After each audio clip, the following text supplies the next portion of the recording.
মাননীয় স্পিকার, আপনি জানেন আজকে আমরা যখন এখানে দাঁড়িয়ে কথা বলি তখন আমাদেরকে এটা ভাবতে হচ্ছে যে আমরা কথা বলতে গিয়ে আবার বিগত 17 বছরের কোন একটা বৈষম্যের মধ্যে পড়ে যাচ্ছি কিনা। কিন্তু আমাদেরকে এটা ভাবতে হচ্ছে, আমরা যখন এখানে দাঁড়িয়ে কথা বলছি, আমাদের কথা বলার সময় শহীদ শরীফ ওসমান হাদি ইনসাফের পক্ষে কথা বলার সময় বলেছিল, আমার প্রতি যে জুলুম করবে আমি তার সাথেও ইনসাফ করতে চাই। আমরা লক্ষ্য করেছি এই সরকার প্রতিষ্ঠিত হওয়ার পর শরীফ ওসমান হাদির ব্যাপারে তার বিচারে কতটুকু কার্যকারিতা নিয়ে এসেছে তা আমরা এখন পর্যন্ত জানতে পারিনি। আমার মনে হয় আমরা সংবিধান নিয়ে ঘাটাঘাটি করতে করতে যদি সংবিধানই আমাদের রক্ষা করতে পারত, তাহলে সংবিধান আমাদেরকে বলে দিত যে আমাদের সেদিন বালু ট্রাক সরানোর ক্ষেত্রে সংবিধানের পৃষ্ঠা আমাদেরকে খুঁজতে হতো। সংবিধান যদি আমাদেরকে রক্ষা করতে পারত, তাহলে 72-এর সংবিধানের আলোকে আজকে আমাদের এখানে থাকার কথা না, আমি শফিকুল ইসলাম মাসুদ আমার এখন জেলখানায় থাকার কথা।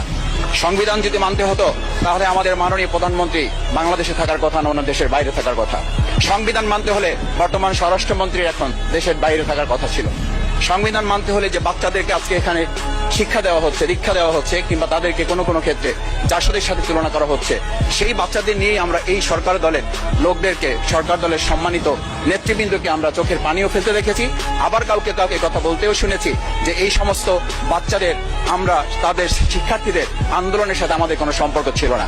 আমরা খুব লজ্জিত হই মাননীয় স্পিকার, আমাদের এই বর্তমান সময়ে আমরা যদি এটা খেয়াল করি যে আমাদের বাংলাদেশের এই বর্তমান প্রেক্ষাপটটা নতুন করে এখন যে গণভোটের যে আজকে ন্যায্যতা অন্যায্যতা, সাংবিধানিক পৃষ্ঠা, লাইন, অক্ষর, দাড়িকমা আমাদেরকে শেখানোর চেষ্টা করা হচ্ছে, যদি সেটা হতো তাহলে বাংলাদেশ জাতীয়তাবাদী দলের সম্মানিত মহাসচিব তিনি কয়েক হাজার পুলিশের বেষ্টনীর মাঝখানে একা একটা মোবাইল নিয়ে তাকে আমরা দাঁড়িয়ে থাকতে দেখেছি, তখন সংবিধান আমাদেরকে রক্ষা করতে পারে নাই।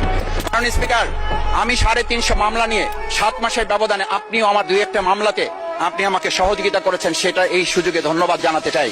আমার 350 মামলা জামিন করতে 7 মাস সময় লেগেছে, আমার বের হতে সময় লেগেছে 4.5 বছর। আমি সেই 4.5 বছরে 3 বার রিয়ারেস্ট হয়ে 2 বার গুম হয়েছি। আমি তখন ডিজিএফআই, এনএসআই, ডিবিএসবির কাছে জানতে চেয়েছিলাম, আমার সামনে দিয়ে বড় বড় নেতারা বের হয়ে যাচ্ছে, আমার অপরাধটা কি? তখন বলেছিল তারা হুমকি না, হুমকি হচ্ছেন আপনারা। আমাদেরকে যখন শেখ হাসিনার শেষ সরকার নিষিদ্ধ করেছিল, তখন তারা 14 দল মিটিং করে বলেছিল এই জামাত শিবির হচ্ছে সবচেয়ে বড় সমস্যা, তাদেরকে নিষিদ্ধ করলে এই আন্দোলন থেমে যাবে। আজ একটা কথা পরিষ্কার বলতে চাই, এই গণবিপ্লব নিয়ে আমাদের মাথা ব্যথার মূল কারণ হচ্ছে এখানেই শেখ হাসিনা আমাদেরকে যথার্থ টার্গেটটা করেছিল। সেই টার্গেটের মূল লক্ষ্য ছিলাম আমরা। আমাদেরকে বলা হয়েছিল একটা গুলি করলে একটা সরে বাকিগুলো লড়ে না, সেই লড়ে না লোকগুলো ছিলাম আমরা মাননীয় স্পিকার, যার কারণে আমাদেরকে তারা ভয় পায়। আমরা এখন বর্তমান সময় ভিডিও দেখতে পাই, এই শেখ হাসিনা বাইরে থেকে বলেছিল আমরা এই দলকে ভোট দিতে বললাম, আর সেই দল আমাদের সাথে আবার বিশ্বাসঘাতকতা করেছে। আমরা সেই শেখ হাসিনার বক্তব্য শোনার পর আমরা কাউকে আজকে এখানে বলতে শুনে নাই শেখ হাসিনার ওই বক্তব্য সঠিক নয়, এই মানুষ প্রতারিত হয়েছে, বেইমানি করা হয়েছে। আবার যদি গণভোট, জুলাই সনদ নিয়ে এই জাতির সাথে প্রতারণা করা হয়, তাহলে মূল্য দিতে হবে শুধু নয়, আবার আমাদেরকে 17 বছরের সেই জেল জুলুম, নিপীড়ন, খুন খুনের জায়গায় আমাদেরকে ফিরে যেতে হবে। আমি মনে করি পরিষ্কার বক্তব্য, গণভোটের প্রতি সমর্থন না জানিয়ে জুলাই সনদকে যদি আজকে ইগনোর করা হয়, তাহলে আমাদেরকে কিন্তু আবার সেই গুম খুনের আয়না ঘরের দিকে আমাদেরকে ধাবিত করা হবে। আমি মনে করি গণভোটের বিরোধিতা করার অর্থ হচ্ছে আমরা আয়নাঘরকে সমর্থন করতে চাই। গণভোটের বিরোধিতা করা মানে হচ্ছে 70% মানুষকে আমরা অনিচ্ছভাবে তাদেরকে আবার ধিক্কার জানাতে চাই। আমি এখানে স্পষ্ট বলতে চাই, আপনারা যেমন 51% সমর্থন নিয়েছেন, 70% প্রায় জনগণ কিন্তু গণবিপ্লবের, গণভোটের পক্ষে তারা রায় দিয়েছে। আপনাদের যে সেই 51%-এর তুলনায় সেই 70% প্রায় গণভোটকে যদি আপনারা ইগনোর করেন, তাহলে আমি বলবো আমার বাউফল, আমার পটুয়াখালী শুধু নয়, গোটা বাংলাদেশ আবার জেগে উঠে গণভোটকে তারা কার্যকর করবে। আমি পরিষ্কার এই কথাটা এই জন্য বলছি, আজকে সংবিধানের লাইন ধরে ধরে যদি আমাদেরকে এই কথা জানতে হতো, তাহলে আমাদের নেতৃবৃন্দকে ফাঁসির মঞ্চে যেতে হতো না। আমার মতো ছোট মানুষের কাছে সে সময় ডিজে বাড়ির কাছে প্রস্তাব এসেছিল, আপনারা কি চান? মন্ত্রিত্ব চান, দেশ পরিচালনা চান, সবকিছু দেওয়া হবে, শুধু শেখ হাসিনার নীতিতে আপনারা আসেন।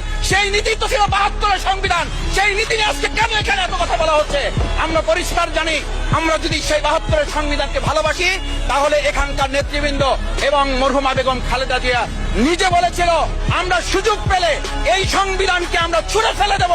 সেই সংবিধানের প্রতি আজকে বর্তমান সরকারি দলের কেন এত প্রেম জাগ্রত হয়েছে, এটা বাংলাদেশের মানুষের জানার অধিকার আছে। আমি আমার প্রিয় বাউফলের মানুষের প্রতি ভালোবাসা, শ্রদ্ধা জানাই। যেই বাউফলবাসী আমার দাবি আদায়ের জন্য, আমার এলাকার মানুষের অধিকার আদায়ের জন্য এখানে দিয়েছে,